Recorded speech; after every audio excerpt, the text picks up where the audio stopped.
Alors, ben, on va attaquer la dernière question. Alors, c'est là où tu me balances tous les chiffres et je tombe à la renverse. Alors, histoire de donner le tournis, peux-tu nous donner les chiffres clés depuis la jeunesse du festival? Avec des exemples, hein, si tu as d'autres chiffres, il n'y a pas de souci. Nombre de dossiers reçus, d'expositions, de visiteurs, de bénévoles.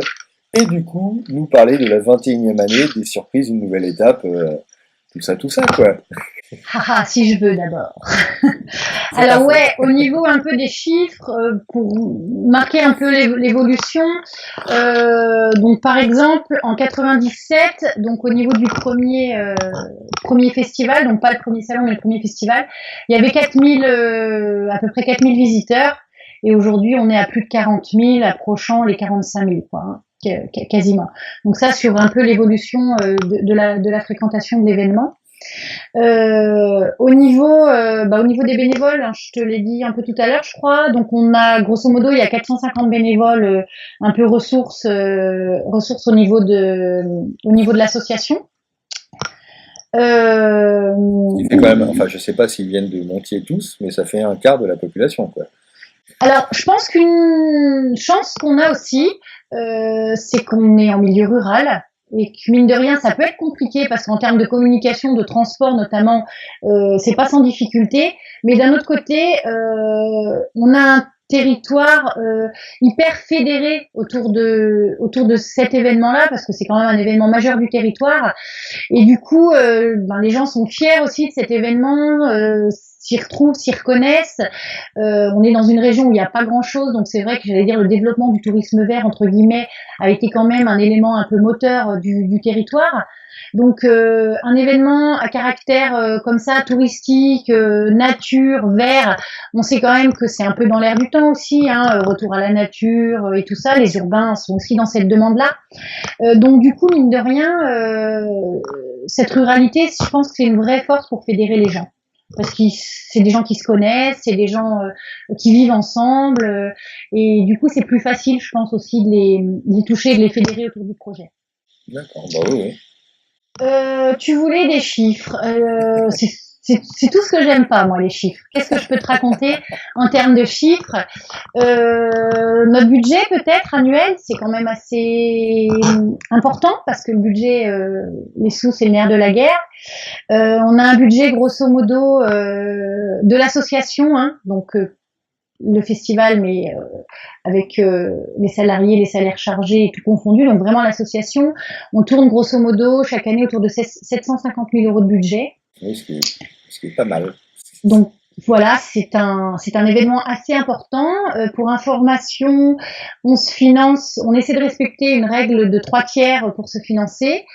Donc d'une part l'autofinancement. Donc là, clairement, c'est les entrées du festival, C'est après un peu de ce qu'on buvette, appelle. boutique, mais en gros, c'est les entrées. Ouais.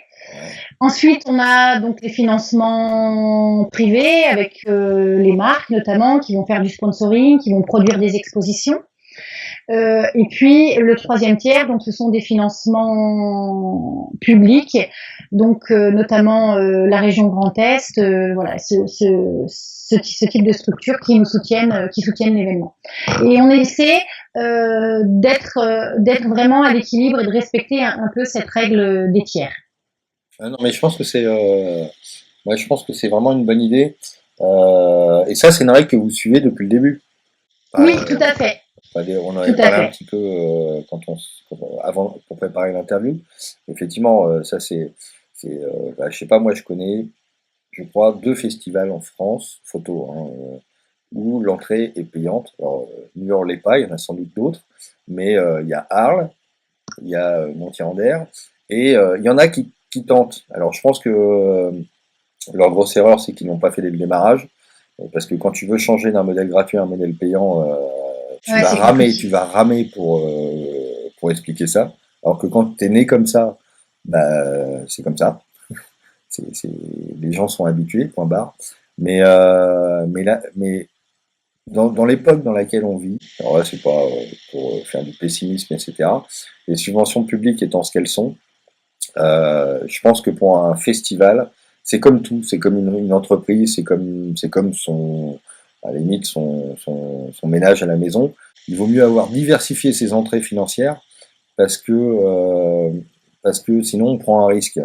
Et les festivals qui tiennent à 80% sur des subventions publiques, si du jour au lendemain, la région, la DRAC, Virement de bord, rien voilà, que ça. ou diminue de moitié la Mm. subvention accordée, bah, globalement, le festival, il est en péril, quoi. Enfin, il est en péril, mais pas qu'un peu, quoi. Hein, parce Tout que à fait, et j'irai même un peu plus loin dans le sens où d'avoir une partie d'autofinancement importante, ça rassure aussi des financeurs. c'est ça. Parce que voilà, ils se rendent compte qu'on se Ils sont pas tout démène seuls. aussi et Voilà, qu'on croit en ce qu'on fait et puis ici au niveau du CA aussi, il y a beaucoup de gens qui défendent l'idée que ça donne, enfin voilà, ça donne aussi de la valeur à l'événement et que c'est pas forcément la gratuité à tout prix qui est forcément. De toute façon, il y a pas, il y a, enfin, de toute manière, il n'y a pas de notion de gratuité, il y a toujours quelqu'un qui paye, hein, de toute manière. Et ouais, Dans un festival, on peut et, le tourner comme on veut. Il y a exactement. forcément quelqu'un qui paye, hein, soit les bénévoles parce qu'ils prennent sur leur temps et les heures, je pense que vous les comptez aussi dans votre budget. Ouais. Enfin, vous, à votre niveau, ça doit être des milliers d'heures, parce que je vois pas autrement comment ça pourrait être. Mais enfin, quand on va dans un musée ou quand on va dans un festival et que c'est gratuit, c'est pas gratuit. Il y a quelqu'un d'autre qui a payé, quoi. C'est tout. Mais je pense qu'effectivement, enfin, un équilibre, un tiers, est vraiment intéressant. Bon après voilà, c'est le contexte est compliqué, hein, donc c'est vrai qu'on essaie de tenir la barre chaque année.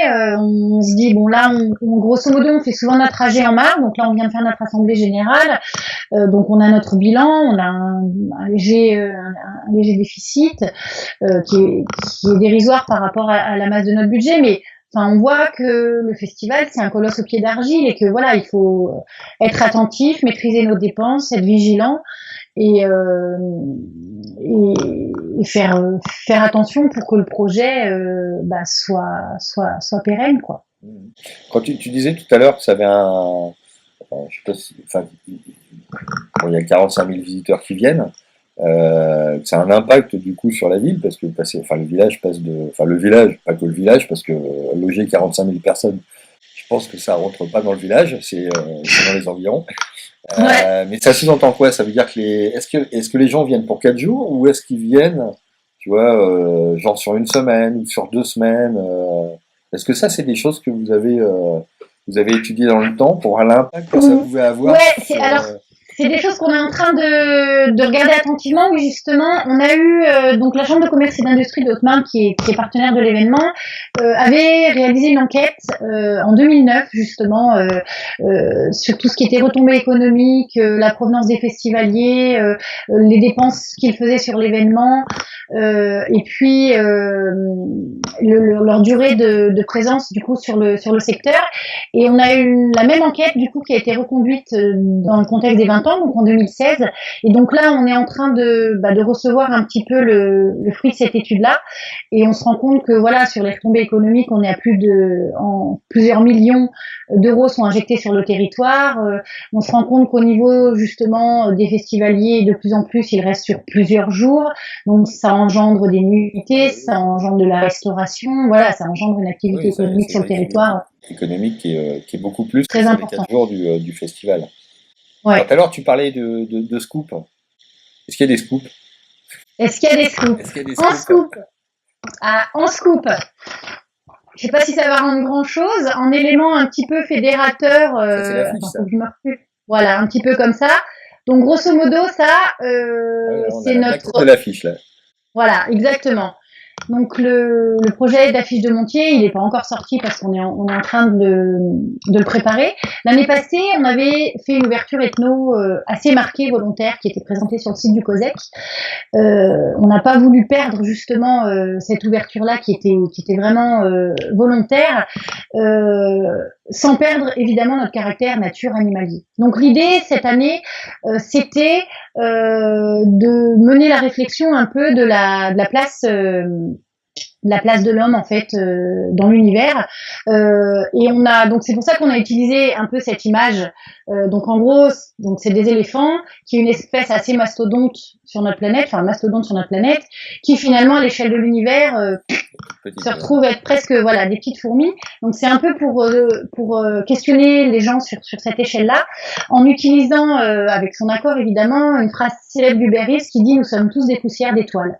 Donc pour nous remettre un peu dans le contexte, on se rend compte que on est un peu en train de chercher comment aller vivre ailleurs parce qu'on bousille tout ici. Et nous, le questionnement qu'on voudrait poser, enfin voilà, c'est un peu l'inverse, c'est de se dire avant d'aller pulvériser les autres planètes, essayons déjà de préserver la nôtre. Ouais. Voilà, exactement. On a déjà foutu la merde ici, on va peut-être pas besoin d'aller la mettre ailleurs. Donc l'idée cette année, c'est vraiment qu'il y ait beaucoup d'échanges, de débats, de discussions sur le festival. Il va y avoir un peu des pôles de conférences débats qui vont être mis en place, un au niveau du COSEC. C'est inédit. Celui du chapiteau va être complètement revu, changé d'endroit, donc ça va être tout nouveau aussi. Évidemment, on garde nos espaces de conférences classiques, et on va vraiment se questionner autour de ces grandes questions-là. Après, on va retrouver des thématiques. Donc du coup, à travers. Je te coupe. Pardon. Quand tu dis se questionner, c'est-à-dire que vous faites. Alors, ça va être évidemment les photographes qui sont là, mais ça veut dire que vous faites venir des intervenants extérieurs, des conférenciers. Je dirais connus ou participants sur ce genre de réflexion-là pour échanger avec le public? Les deux, mon capitaine, effectivement. Donc, dans un premier temps, déjà, effectivement, on va se servir moi, je me nourris de la programmation, établie, des thématiques, des photographes, parce que l'idée, c'est aussi de mettre leurs images au cœur, j'allais dire, de la réflexion et des débats. Et effectivement, on fera appel, à des conférenciers un peu de renom sur différentes thématiques. Donc, on va avoir un pôle astronomie qui va être assez important cette année, par exemple, dans lequel on va même essayer de parler d'exobiologie. Donc, on voit qu'on va aller sur des thématiques scientifiques hyper pointues, mais on va aussi parler beaucoup des abeilles. On va parler de la reproduction des plantes, à travers ça la pollinisation, à travers ça la place de l'homme dans tout ça, quid de l'agriculture, le sauvage également, la place des grands prédateurs de notre planète, en France par exemple, quelle place pour le loup, quelle place pour le lynx.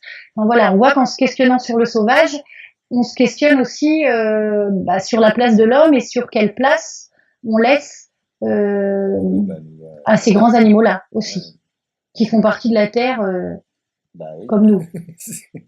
Quand même. Quand même. D'autres scoops? D'autres scoops. Vas-y, lâche-toi. D'autres scoops. Alors, un scoop. Reza sera parmi nous. Ah, pas mal. T'as vu? J'en ai toujours sur le coude un petit peu. Ouais.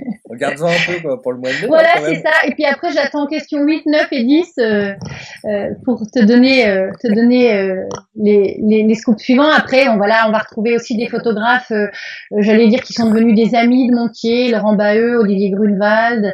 On va retrouver des gens, Olivier Folmy sera là aussi. On va retrouver des gens de cet acabit-là cette année dans la programmation. Donc, la programmation, là, c'est pour moi que je m'inquiète. Donc, globalement, au mois de mai, elle est faite. Programmation, répartition, etc. D'accord. Voilà. Donc, au mois de mai, n'oublie pas de m'envoyer je sais pas si tu as vu sur la carte. Maintenant, je suis capable sur la carte de mettre les expos par lieu. C'est-à-dire qu'un festival, super. À une époque, il y a encore 2 ou 3 mois, je me contentais de faire la liste des exposants, machin, etc. Mais sur une seule page événement. Maintenant, sur la carte, un festival, c'est un lieu et les expos qui sont dans chaque lieu. Raccroché évidemment au bureau du festival s'il existe. Je suis allée voir, mais faut s'inscrire, je crois, avant. Et puis du coup, je suis pas allée au bout de la démarche encore. Mais on va le faire. C'est un problème. Ça sera avec plaisir. Écoute Maud, je te remercie beaucoup pour toutes ces réponses à ces 7 questions. Cette question, donc, ça va donner 7 épisodes que tout le monde va pouvoir découvrir dans les jours à venir. Je te remercie de ta bonne humeur. Je te remercie de ton investissement pour la photo parce que je trouve que la photo, on dit, a du mal, mais je pense qu'il y a beaucoup de monde qui la défend et qui la met en avant et que les festivals sont là pour ça aussi. Vive la photo, vive la nature. C'est ça. Je te remercie beaucoup. Merci à toi, bye bye.